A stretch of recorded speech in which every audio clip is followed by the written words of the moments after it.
Hello అండి, అందరికీ నమస్కారం. నూతన సమాచారంతో ఇందిరమ్మ ఇళ్ల గురించి ఒక వీడియో చేయడం జరుగుతుందండి. దయచేసి వీడియో పూర్తిగా చూడండి. మంచి సమాచారం మీ అందరికీ కూడా ఈ యొక్క వీడియో ఉపయోగపడుతుందని చెప్పి భావిస్తున్నాను. మొదటిగా నూతనంగా మన యొక్క ఛానల్ని మీరు వీక్షిస్తున్నట్లయితే దయచేసి మన యొక్క ఛానల్ సబ్స్క్రైబ్ చేసుకోండి. మన ఛానల్లో గృహ నిర్మాణ మరియు వాస్తుపరమైన సమాచారం వీడియో రూపంలో పోస్ట్ చేయబడుతుంది. Thank you. వీడియోలోకి వెళ్తే ఇందిరమ్మ ఇళ్ల గురించి చాలామంది అనేక రకాల సందేహాలను అయితే వెల్లడించడం జరిగింది. ఆ సందేహాలన్నిటికీ సమాధానంగా ఈ యొక్క వీడియో చేయడం జరుగుతుందండి. ముందుగా ప్రతి ఒక్క కుటుంబానికి ఒక మంచి అందమైన అద్భుతమైన ఇల్లు ఉండాలని చెప్పి ఒక మంచి కళా కోరిక. ఆ కళా కోరికను సాకారం చేసుకోవడానికి కుటుంబ సభ్యులంతా రేయింబాళ్ళు కష్టపడి రూపాయి పోగు చేసుకొని ఒక మంచి ఇల్లు నిర్మాణం చేసుకోవాలని చెప్పి అనుకుంటున్నారు.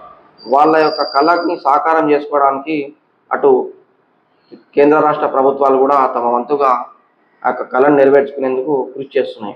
దీనిలో భాగంగా తెలంగాణ రాష్ట్ర ప్రభుత్వం తెలంగాణలో అన్ని జిల్లాలలో అర్హులైన వారందరికీ కూడా ఇందిరమ్మ ఇల్లు నిర్మాణం చేసుకునే విధంగా ఒక స్కీమ్ అనేది లాంచ్ చేయడం జరిగింది.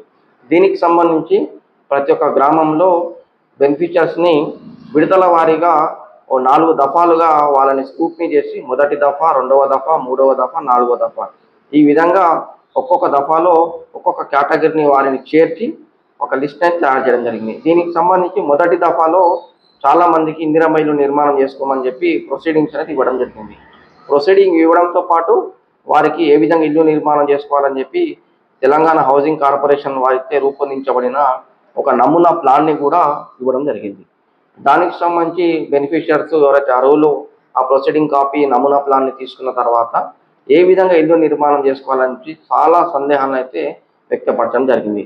అందులో ముఖ్యంగా ఒకటి, ఇందిరమ్మ ఇల్లు ఏరియా ఎంత ఉండాలి, ప్లింత్ ఏరియా ఎంత ఉండాలి, స్లాబ్ ఏరియా ఎంత ఉండాలి, దాంతోపాటు పిల్లర్లు వేసుకోవచ్చా వేసుకోకూడదా, ఒకవేళ పిల్లర్లు వేసుకుంటే ఎన్ని పిల్లర్లు ఉండాలి, దాంతోపాటు ఈ చుట్టూ గల్లీ మనం స్లాబ్ సూర్ అంటాం కదా, సూర్ వదలొచ్చా వదలకూడదా, దాని తర్వాత మెట్లు ఈ 600 SFT లోపల భాగమా, మెట్లు కాకుండానే ఇల్లు నిర్మాణం చేసుకోవాలన్నా, ఇలా అనేక రకాల సందేహాలని వ్యక్తపరచడం జరిగింది.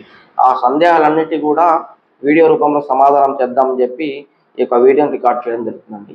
ముందుగా ఇందిరమ్మ ఇల్లు పొందిన బెనిఫిషియర్స్ అందరూ కూడా మీరు మీకున్న స్థలంలో ఇల్లు నిర్మాణం చేసుకోవచ్చండి. దానికి సంబంధించి మీరు తెలంగాణ రాష్ట్ర ప్రభుత్వం మీకు ప్రొసీడింగ్తో పాటు నమూనా ప్లాన్ ఇచ్చింది కదా, అది కేవలం నమూనా ప్లాన్.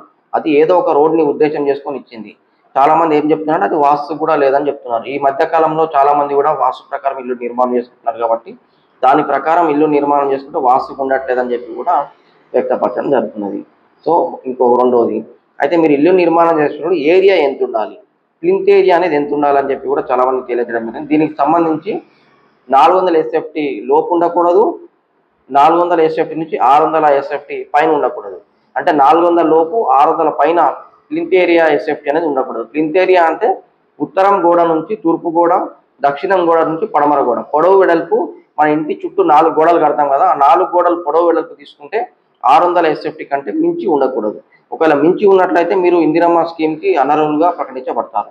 ఇది అయిపోయింది కదా. నెక్స్ట్ వచ్చేసి మెట్లు ఇంటిలో భాగమా, అంటే మెట్లు కలుపుకొని 600 SFT, మెట్లు కాకుండా, మెట్లు కాకుండానే 600 SFT అండి. మెట్లు అనేది మీరు అదనంగా నిర్మించుకోవచ్చు.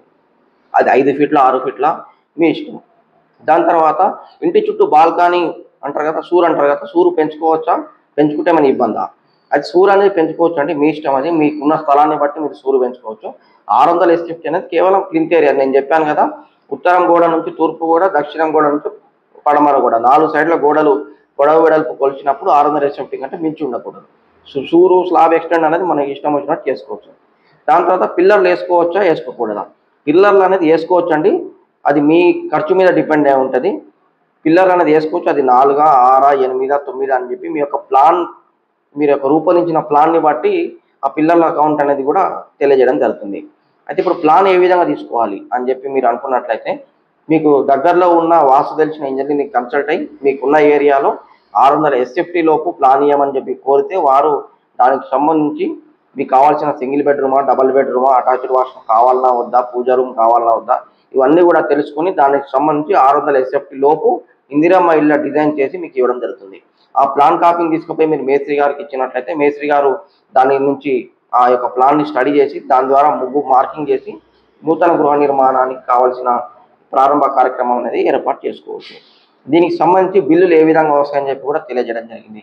బిల్స్ వచ్చేసి అండి మీరు గుర్తుపెట్టుకోవాలి, మొదటి దఫాలో ₹1,00,000, తర్వాత ₹1,00,000, తర్వాత స్లాబ్ గోడలు అయిపోయిన తర్వాత ₹2,00,000, ఇల్లు మొత్తం కంప్లీట్ అయిన తర్వాత ₹1,00,000. అంటే 4 దఫాలుగా ఈ యొక్క అమౌంట్ అనేది మీ అకౌంట్లో క్రెడిట్ కావడం జరుగుతుంది. డైరెక్ట్ నేరుగా మీ బ్యాంక్ అకౌంట్లోనే క్రెడిట్ అవుతాయి. ఇంకొక విషయం ఏంటంటే, ఇన్ కేసు మీరు 600 SFT కంటే పైన కట్టారనుకోండి, అప్పుడు ఎట్లా అంటే అప్పుడు మీరు ఇందిరమ్మ స్కీమ్కి అనర్హులుగా ప్రకటించబడతారు. గవర్నమెంట్ నుంచి పొందే సాయం కూడా మీకు అనేది రాదండి. ఇన్ కేసు మీరు ఇల్లు కట్టేటప్పుడు మీకు ఎవరు దీన్ని ఇన్స్పెక్షన్ చేస్తారు, ఎవరు మీకు వచ్చి చూస్తారంటే సంబంధించిన ఏఈ హౌసింగ్ కార్పొరేషన్ నుంచి తెలంగాణ రాష్ట్ర ప్రభుత్వం నూతనంగా ఏఈలను కూడా రిక్రూట్ చేసుకోవడం జరిగింది. వాళ్ళు వచ్చి వాళ్ళే ఇంటి మార్కింగ్ చేయిస్తారు. కొన్ని సందర్భం వీలు కానప్పుడు మార్కింగ్ మీరు చేసుకున్న తర్వాత వచ్చి మిగతా ఫోటోలు తీసుడు, అప్లోడ్ చేసుడు, మిగతా రికార్డ్ రాసుడు ఇవన్నీ కూడా వాళ్ళు చేస్తారు. వాళ్ళు చూసి వెరిఫై చేసిన తర్వాతనే మీ అకౌంట్లో అమౌంట్ అనేది క్రెడిట్ కావడం జరుగుతుందండి. ఇది ఇక్కడ వరకు ఉన్న సమాచారం. అయితే తెలంగాణ రాష్ట్ర ప్రభుత్వం ఇచ్చే 5 లక్షలలో ఇల్లు కంప్లీట్ అవుతుందా అంటే, ప్రజెంట్ అంటే తెలంగాణ రాష్ట్ర ప్రభుత్వం రూపొందించిన ఎస్టిమేట్ 5 లక్షల ఇల్లు కంప్లీట్ అవుతుందని చెప్పి రూపొందించడం జరిగింది. అది ఏ విధంగా అంటే, మనం ఇల్లు నిర్మాణం చేసేటప్పుడు ఇసుక వాడతాం, కానీ అక్కడ 5 లక్షలలో ఇల్లు నిర్మాణం చేసేటప్పుడు ఇసుక బదులు రోబో శాండ్ అనేది వాడడం జరుగుతుంది. డస్ట్ అంటారు కదా, రోబో శాండ్ అనేది వాడడం జరుగుతుంది. అది గోడలకు కానీ, అటు స్లాబ్ వేసేటప్పుడు కానీ, ఇతర అన్ని వాటికి. సో ఇలా మనం ఖర్చు చూసుకున్నట్లయితే ప్రతి దగ్గర కూడా తగ్గడానికి అవకాశం ఉంటుంది.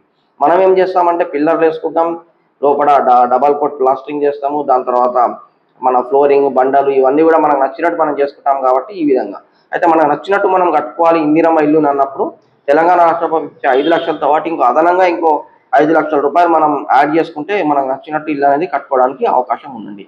ఇది ఇందిరమ్మ ఇళ్ళకు సంబంధించిన సమాచారం అండి.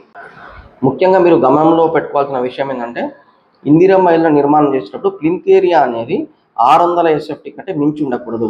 ఒకవేళ 600 SFT కంటే మించి ఉంటే మీరు అనర్హులుగా ప్రకటించబడతారు. గవర్నమెంట్ నుంచి వచ్చే సాయం కూడా మీకు రాదు. అయితే చాలామంది అభిప్రాయపడే విషయం ఏంటంటే, సూచించే విషయం ఏంటంటే, తెలంగాణ రాష్ట్ర ప్రభుత్వం ఈ విధంగా చేస్తే బాగుండేది అని చెప్పి కూడా ఒక అభిప్రాయాన్ని వెల్లడించడం జరిగింది. అదేంటంటే, మేము 5 లక్షలు ఇస్తాము, అదనంగా మీరు కొన్ని డబ్బులు దీనికి కలిపి ఇల్లు నిర్మాణం చేసుకోండి అని చెప్తే, అటు వాళ్ళకు కూడా స్లాబ్ ఏరియా అనేది పెంచి ఇంకా విశాలంగా కట్టుకోవడానికి అవకాశం ఉంటుందని చెప్పి కూడా చాలామంది భావించారు. కానీ తెలంగాణ రాష్ట్ర ప్రభుత్వం ఈ ఇందిరమ్మ స్కీము ఏర్పాటు చేసినప్పుడు దీనికి ఉన్న ముఖ్య ఉద్దేశం ఏంటంటే, ప్రతి పేద తరగతి మధ్యతరగతి వారు కూడా ఒక ఇల్లు ఉండాలని చెప్పి ఒక నమూనా ఇంటిని ప్లాన్ చేయడం జరిగిందండి. ఇందులో బెడ్రూము, హాలు, కిచెను, 2 బాత్రూమ్లు అనేది రావడం జరుగుతుంది. అంటే ఒక సామాన్య జనం నివసించడానికి ఒక ఇల్లు సరిపోతుందన్న భావనతో అటు రాష్ట్ర ప్రభుత్వం ఈ యొక్క నిర్ణయాన్ని తీసుకుందని చెప్పి కూడా భావిస్తున్నామండి. మన వీడియో నచ్చినట్లయితే మన యొక్క ఛానల్ సబ్స్క్రైబ్ చేసుకొని సహకరించండి. ఓపికతో మన యొక్క వీడియోని వీక్షిస్తున్న మీ అందరికీ కూడా ధన్యవాదాలు.